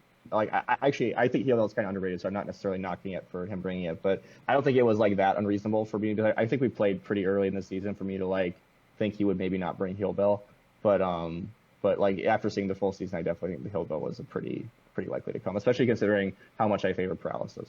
Definitely a good point on how different the dynamics changed to the match, just because that we didn't really see too much status running around this time around. I do kind of want to ask a little bit about this turn too. This is a little bit impactful as we see the light screen go up, but also a Scald to take out Klefki. Notable for the first KO for Vaporeon all season, despite coming to every single match, which is pretty neat there. But I want to ask about the decision to go for a light screen instead of a second layer of spikes. We saw the Rapid Spinner was gone, and those spikes would have been there permanently for future switch-ins. Tell me a little bit about that. Yeah, I mean, the second layer goes from 12 to 17%. It's not a massive boost, and I think the light screen. I mean, so like his teams obviously has like solar power Charizard, right? Like that's why he has the live card, and that's why he has the Charizard. And I think the light screen is like I don't have a ton of great solar power like Charizard answers. I'm honestly more worried about the Scarf than the Specs, because if my Cincino dies, I can just kind of run rampant a little bit. But yeah, so just for like the solar power thing, I think it's a relatively good answer. What I'm kind of going for after this dies is I see a good set of opportunity for Glow King, because it has the Shucka Berry, and I think if I get up a couple, like a Calm Mind or two, I can probably take out the Lycanroc in like a hit or two, which is probably the main thing I'm worried about. Also a little bit about the Gallade's knockoff, but I'm just kind of banking on being able to maybe eat one of those. But yeah. It kind of depends on what Michael's answer to this ends up being. And as you said, you see an opportunity to set up a little bit, so the Clam Mind on Wish, of course. And then Liepard ends up being the answer on the second Calm Mind. So before this potentially very impactful turn, you got two Calm Minds up. What are your thoughts there? And then tell us about, Michael, afterwards, the Liepard switch in. Yeah, so to be clear from my perspective, I don't see this as likely being able to sweep his team. what I'm going for is I'm going for maybe killing a couple of Pokemon and setting myself up to win with other things. You know, like I could maybe win with like an Arctovish Hail setup if I can break through the Vaporeon, or I could maybe win with Scarf Cincino, or I can maybe win with Moltres. So like I definitely don't see this as like a go for game kind of thing, but I do see this as a great setup opportunity and a great opportunity to break through a couple of monsters. This does have recovery and regenerator and soft boiled, so even if I, you know, like I can switch out and try and sweep later with it, or even if this dies, I could maybe win with some other stuff. Yeah, and I mean the Liepard here was the Calm Mind definitely surprised me. Although, you know, thinking about it now, like it's pretty obviously very good.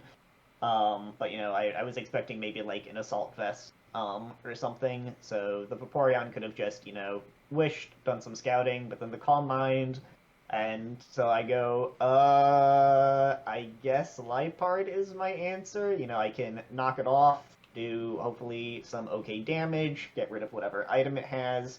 But also, Liepard is not particularly valuable in this match at this point. Lefky's gone, so I don't need to taunt it. You know, Charizard and Lycanroc both outspeed the Moltres and can do good damage. I don't have Thunder Wave for the Scarf Cinccino, so you know, it was kind of the the least necessary Pokemon that I could potentially sack to this thing to stall out screens while also doing something actually useful. Could you imagine if this ended up actually being a weakness policy on Glowking, though, too? Man, this could have been a potentially game-swinging move in the other direction, but instead, knock off crits through the Reflect with 3 turns left, removing the Shaco Berry as Ice Beam fails to KO either. Chad, gets crit through screens again. Yeah, so I mean, I think I can like act like I'm not salty about it, but I definitely, you know, I think I probably would have won the match if this hadn't happened.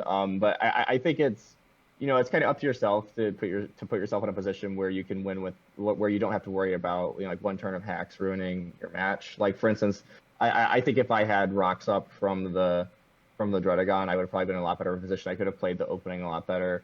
You know, like whenever you do a setup called Minesweeper, you have to worry about crits. Like he would have had 2 chances to crit here, and he probably would have had a chance to crit with Gallade that would have been pretty impactful.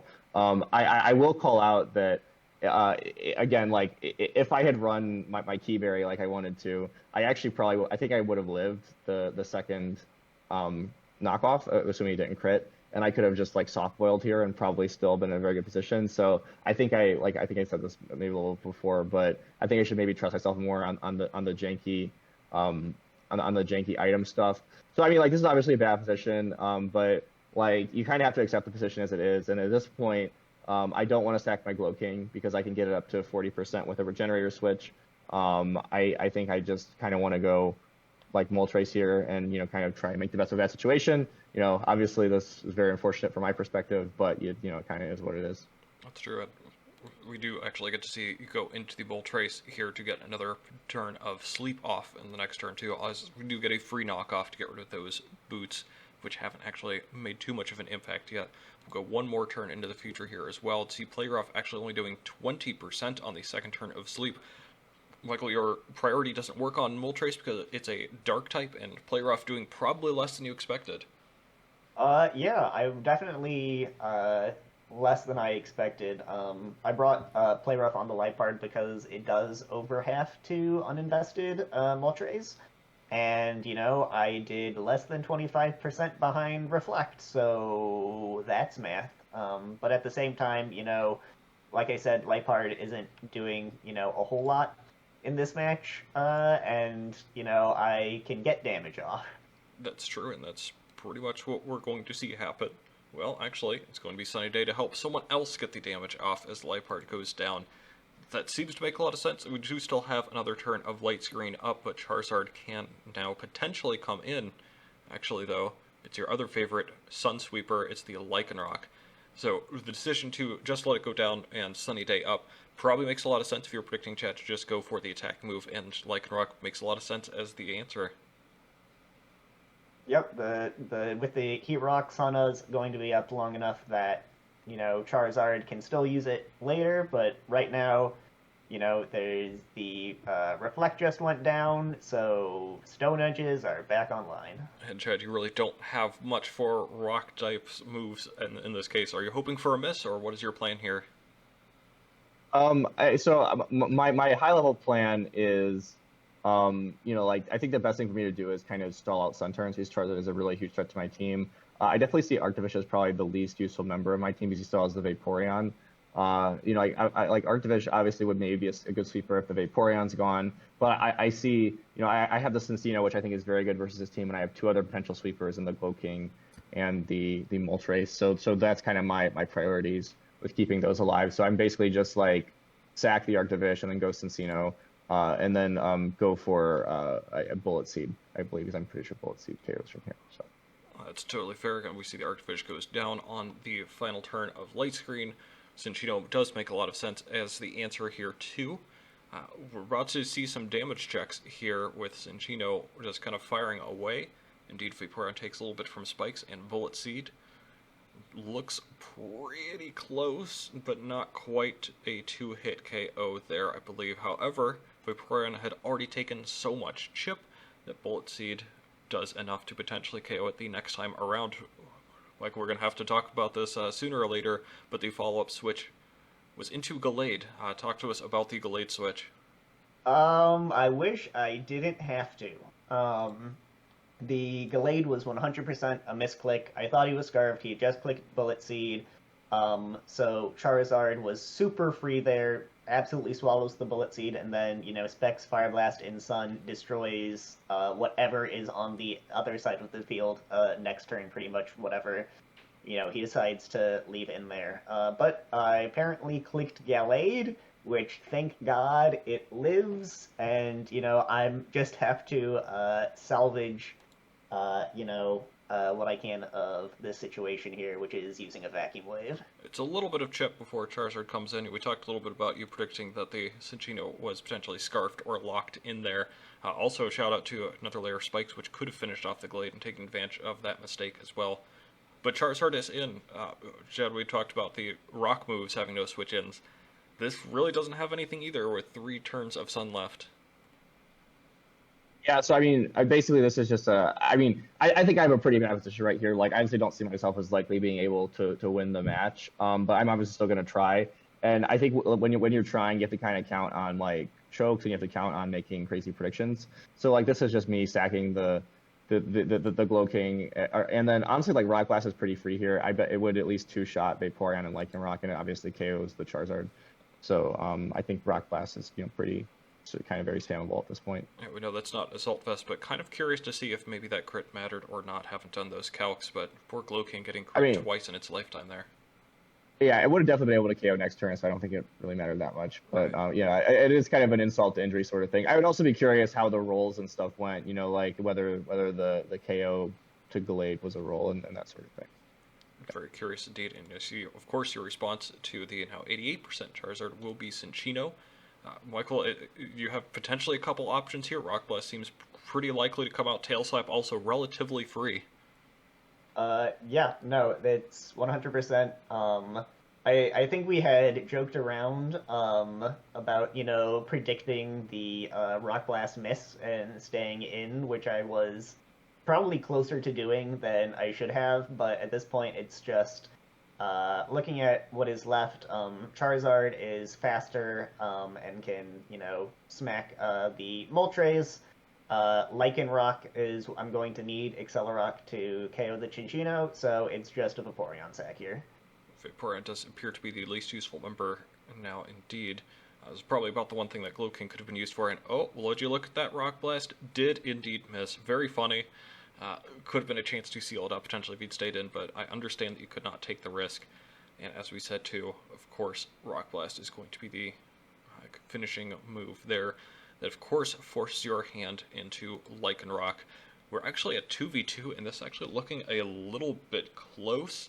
I want to start with Michael here, and then go into Chad. What are your endgame plans here in the 2v2? So, Cinccino is definitely the problem here. Lycanroc here is a I believe it's a roll to KO with Accelerock, and even if he switches, and I'm pretty sure I don't die to Rock Blast. And then, if he switches in Moltres, Accelerock is still going to do a good chunk to it. I think it was a bit of I wasn't doing my calcs properly because, I should have remembered that it had some physical investment, and Accelerock wasn't necessarily a 2-hit KO like I'm pretty sure I thought it was at the time, but Accelerock here is, pretty much what I need to stay in this game. And Chad, what are your plans for the 2v2?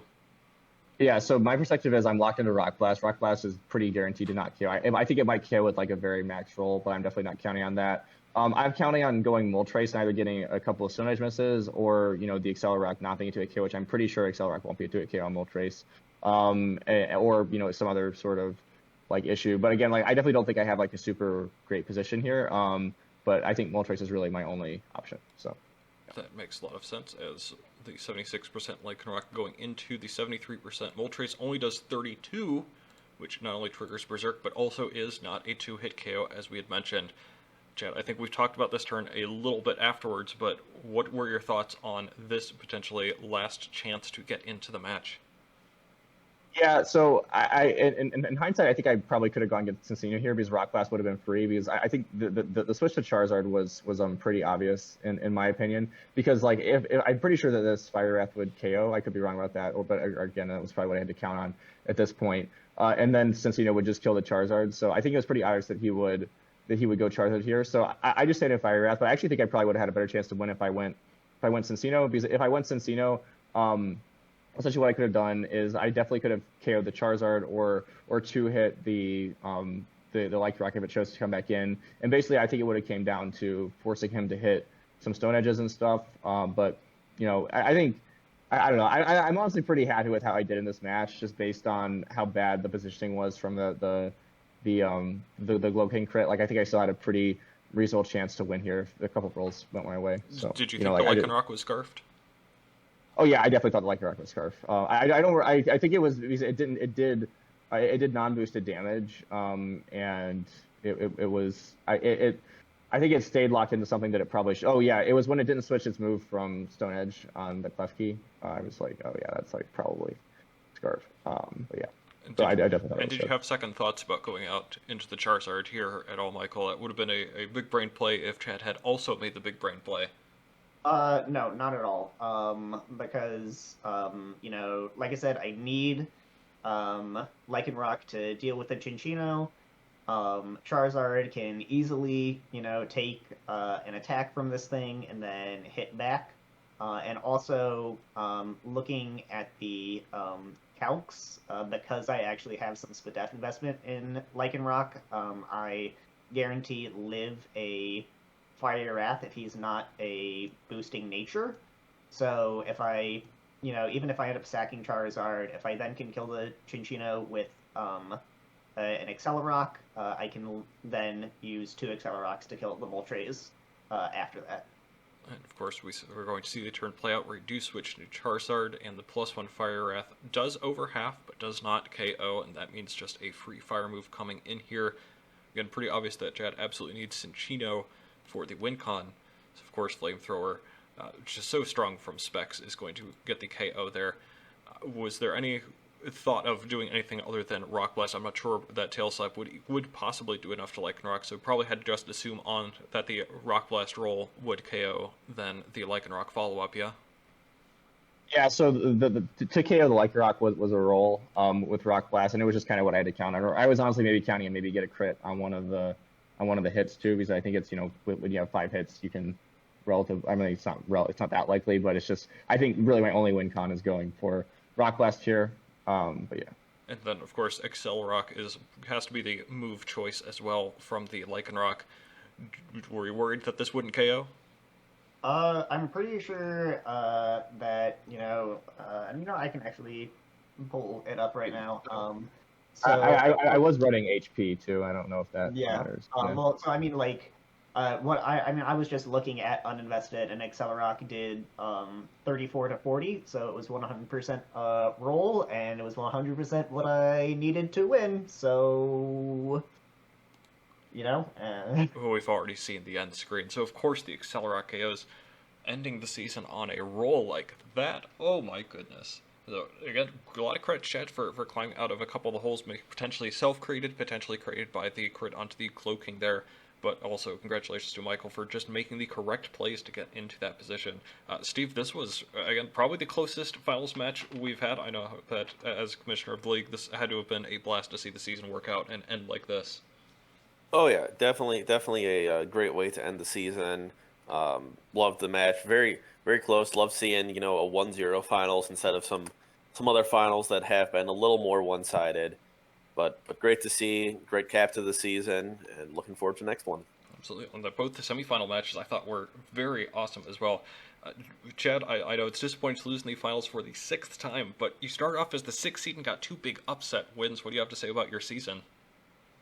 Yeah, no, I mean, my regular season was definitely disappointing. I'd say the playoffs were pretty good. Obviously, a little unfortunate in the finals, but I think that's probably payback for our match, Nate. I think you did the math on that one, and I definitely got a little lucky with advancing past the quarterfinals. But yeah, I think I'm still pretty happy. I'm honestly very happy with how I played in this match. I think I played very well to get back out of the crit hole on the Glow King. Again, the only thing I would probably change would be the Drotagon thing. Other than that, I don't think I really made anything that I would consider to be major misplays. Obviously, like if you hindsight's 2020, and if you know exactly what your opponent's going to do, you can do different things. But that was really the only thing that stood out to me as being a bad play. So Chad showed all of us the power of doing the mid-season transactions too. Yeah, no, I mean, like to me, it's if you have something that's not working, you should just change it. Like it's, there's always a lot of good Pokemon available in free agency. So. And then Michael, we talked a little bit about in the interview. A lot of your success has come because you were willing to take that extra step and go a little bit more risky with the biscuit. There wasn't overwhelming hacks in this game. It aided a little bit, but honestly, awesome positioning and prep overall. What do you have to say about your season in the finals? Yeah, so I mean, first off, again, it was a great finals match, and we talked about it in the interview. I tend to win and lose on RNG, and tonight I won, although, I guess the horrible Gallade switch instead of Charizard maybe evened it out a little bit, gave us an exciting match at the end. But yeah, no, what a fun season. I really have enjoyed the low tier format because you get to try and see so many other things work. And God, what a fun team I had to play with all season. At the end, after I made my trade, triple weather cores, it's insane. And, things I could do with Shuckle, it's just, this team has been such a blast to play with. I think there's some individual mons and cores we'll end up looking at in the future based on the success of these couple of teams here. Steve, as one of the commissioners, you got to talk to us about low tiers. What did you think would end up happening? Did this meet your expectations? And then give us a little preview for season 11. I mean, yeah, definitely met the expectations. A lot of those tier 100, and honestly, even some of the lower mons really got a chance to shine that they don't usually have. All sorts of mons that in past seasons maybe came and had their niche uses coming here and taking charge of games and really showing what they can do when you remove the things that hard answer them. So definitely a fun format, something we may come back to in future seasons. Definitely something to keep our eyes open to, see if we decide to. Although there's always so many options for what to do, so we'll see.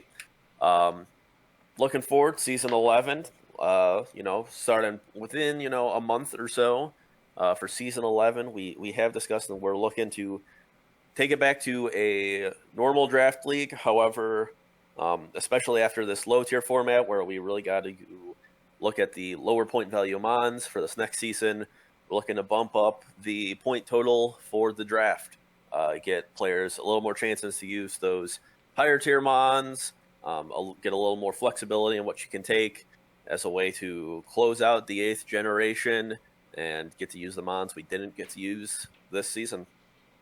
Absolutely looking forward to that. Steve, thank you for joining me at every step of the way here. Congrats again to our finalists. Thank you for joining us with interviews as well as kind of a step-by-step, play-by-play feature match extravaganza almost here. Everyone who made it to the end, thank you for watching all throughout Season 10. We've got some fun plans ready for Season 11. See if maybe we can shake things up a little bit for the last generation, for the last season rather, of Generation 8. Looking forward to Scarlet and Violet, and we'll see you in Season 11.